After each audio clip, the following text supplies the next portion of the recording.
Hello everyone, I hope you're all doing well and welcome back to the channel. Over the years doing art, I've created a bit of a collection of art.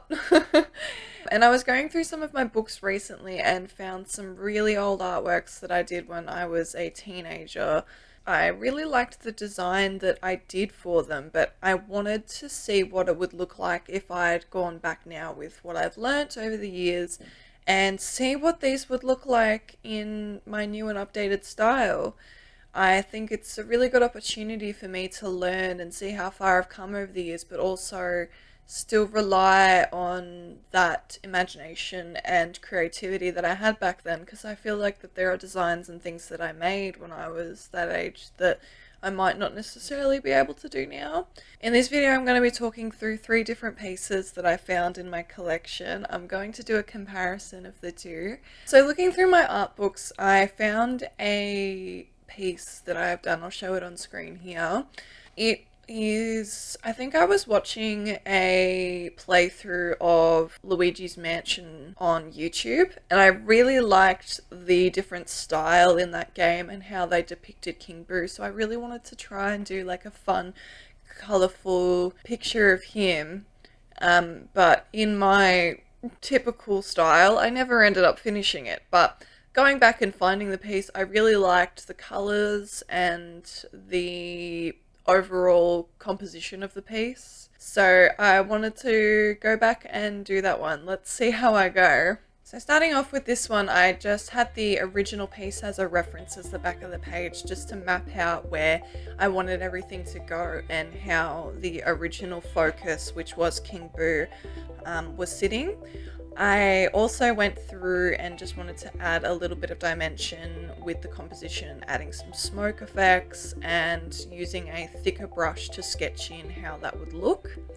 Once I was happy with the composition, I went over the top with inking. This is one of my favorite processes when it comes to doing these drawings, is actually getting the weights of the line work in to give the sketch that I've done underneath a bit more weight and make it a bit more dynamic and flow a lot better on the page.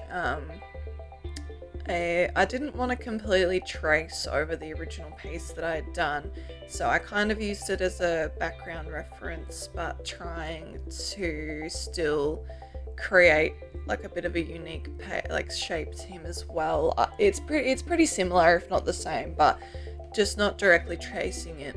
I really liked what I did with the Boo text, making it kind of look smokish and cloudish, and that's what I'm going to go in and do, as you'll see here, with the smoke effect that I did behind him. And then underneath, I've drawn a couple of other little Boos. Again, very inspired by the game. That's how I originally wanted it to be drawn, but I didn't get the composition right, I don't think, and that's maybe why I didn't finish it. But adding in little Boos with different emotions just to give a bit more character to the page rather than it just being focused on him.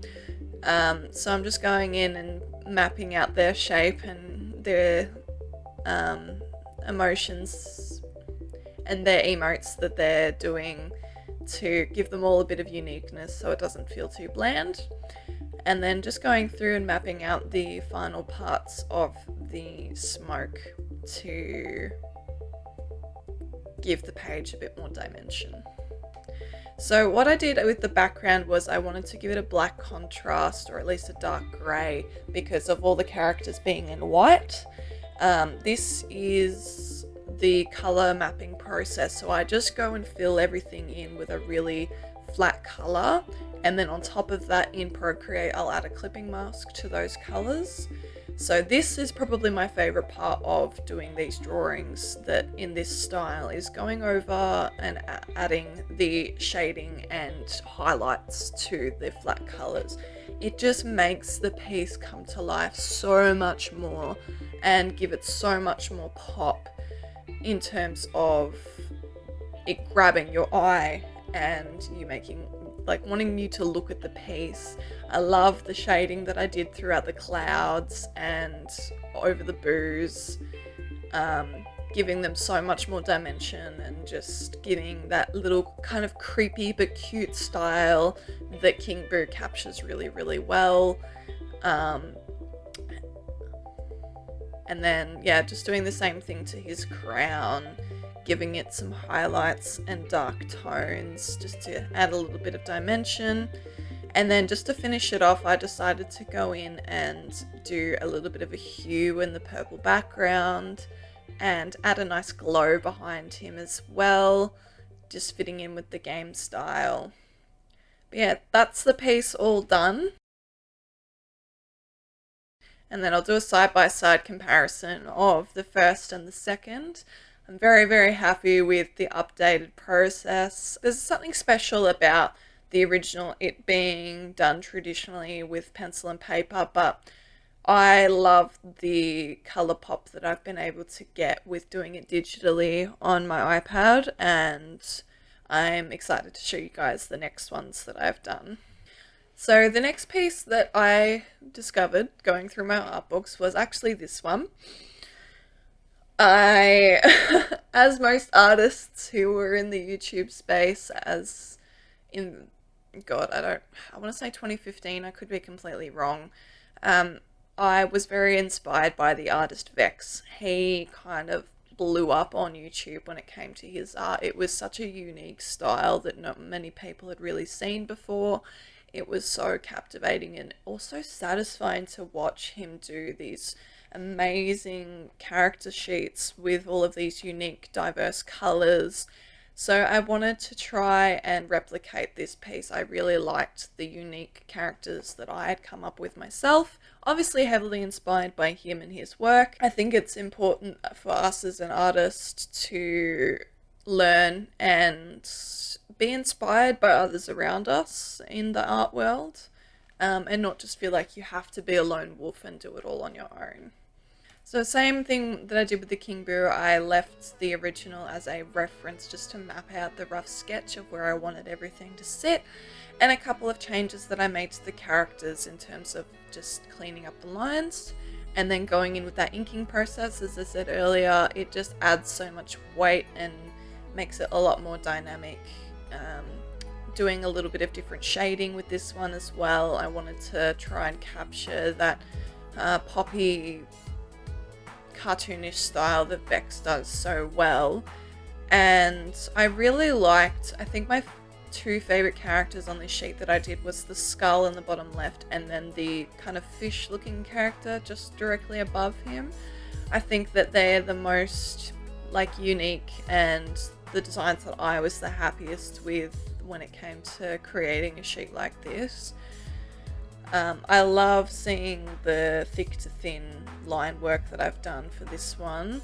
And then with the colors, I wanted to do something very different. So again, changing the background because there was a lot of white in the character's hands.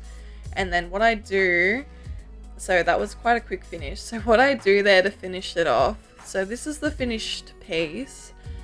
In Procreate, there's a glitched color effect that you could add to a color layer, and I really, really liked how it turned out in terms of it just feels really dynamic. I didn't add any shading to the bottom of the pieces like I did with King Boo. I wanted to try and do something different, so just going back in the video a little bit. So I used a specific very bright pastel color palette and used similar color tones between all of the different characters. So you'll see a fair few of repeat colors in there. And then once I was done with that flat color base, going in with that glitch tone, it just made it so much more exciting, and I just really liked how it came out. So yeah, that's the finished piece for the Vex inspired art that I had found in one of my old art books.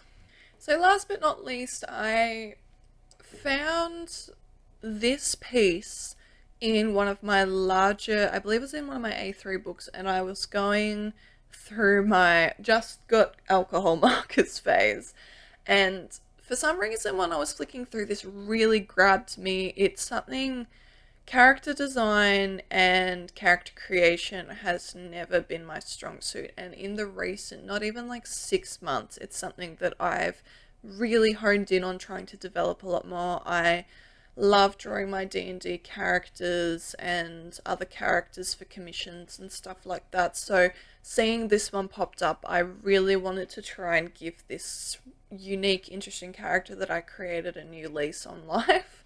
So let's go through and see how I've done that. So starting off with a different reference, I didn't directly do a trace over her original pose because a lot of the proportions were quite off. So what I did is I used an app on my iPad called Magic Poser and created like a rough draft of a pose just to map out the correct proportions, and then once I was happy with that, using it again to map out the shoes and stuff.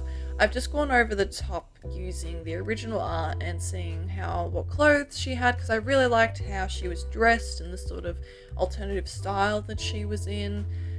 Drawing the fishnets, super satisfying. She's also got a cigarette in her hand. She originally had it in her other hand, but I liked putting it in the other one. These really cool like cybernetic tattoos, and of course the flannel. I actually had a lot of fun doing the flannel and trying to give her body a bit of shape, and then adding in the hair as well and going over her face. Now, I played around a little bit with the idea of having the background in as well, obviously, as you can see in the first piece, but I decided not to go through with it just as of yet. I had a little bit of trouble with the eyes when I was inking. They looked a bit flat and weird, so I just decided to do the outside of the iris for now and then block it in with colour later. You'll see what I mean when the colour goes in. But just going over her with a bit of a thinner inking brush on Procreate, not as thick as the other ones. I wanted her to still feel like a dynamic character, a bit like comic book style, not too thick so that you lose a lot of the detail. Again, going over those fishnets with the ink was so satisfying. I just really liked the way that it flowed. Now you'll notice that I didn't go over the flannel lines, and you'll see why in a minute when I do the colouring. So same process, I just go in with the flat colours, blocking in where they're going to sit and what kind of tones that I want to put in the base of each part of the character, trying to resemble all of the colours that I originally used because I really liked them. And then I believe I go in, so what I do with the flannel is I use the sketch image as a reference to get her lines on her flannel correct, but using two multiply layers with the same colour, I was able to get that flannel pattern like bang on. So that's why I didn't go in with just the straight lines. I loved doing her hair. It's so pretty. I wish I had hair like that. It's just so hard to maintain. Again, really trying to keep to the original character's colour palette as much as possible. I think that's what drew me to her so much.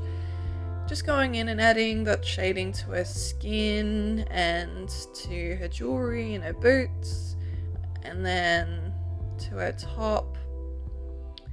And then at the end here, this is where I decided to add something for her to be on, just a bit of background to make her stand out. So making her a bit bigger, and then just this really simple sketch style background. So that's the finished piece. I really am happy with how it's turned out. I think it's captured her so much better.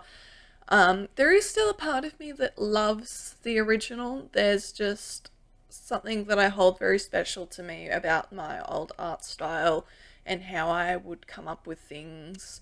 Obviously the original, I didn't have a reference for anything. The apps that I use now weren't really around back then, so it will still hold a special place, but I really love the new lease on life that I've been able to give this girl. If you guys want to think of a name for her, let me know down in the comments. She needs a name. I don't want to give her a name. You guys should give her a name.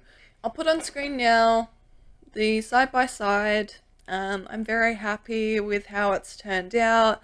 You can see how much my art has improved over the years. I'm very proud of how far that I've come, and to see how all three of these pieces have come together and just showing each of them is so unique. And that's the thing that I love about digital art at the moment, is how just simple effects that you can create. Like, obviously you can still do that with traditional, but I've just been able to really grasp onto like the solid colors and like being able to play around with different masking layers and that sort of thing. So yeah, I'm very happy with how all of these have come out. Let me know what you think down in the comments below. But yeah, just a trip down memory lane today. I really just wanted to give myself a bit of a you're better than you think you are kind of moment. I think other artists can relate to the fact that we don't tend to give ourselves as much credit as we probably should. And sometimes I'll look at something that I've drawn and I've gone, no, I can't do it. I quit. I'm terrible. I like, what is art anymore? And then seeing these progress pictures of how far that I've come makes me like, this is worth it, like those hard yards and those days where you feel like you can't even draw a stick figure. It's like, it's okay. Thank you for watching along and seeing me recreate these pieces. Let me know if you guys have a favorite down in the comments below. If you want to support me, I've got an Amazon wish list that you can go and check out as well. I appreciate you. If you do support me, please don't feel like you have to or anything like that. But anyways, without further ado, thank you so much for watching today's video, and I will catch you guys in the next one. Bye!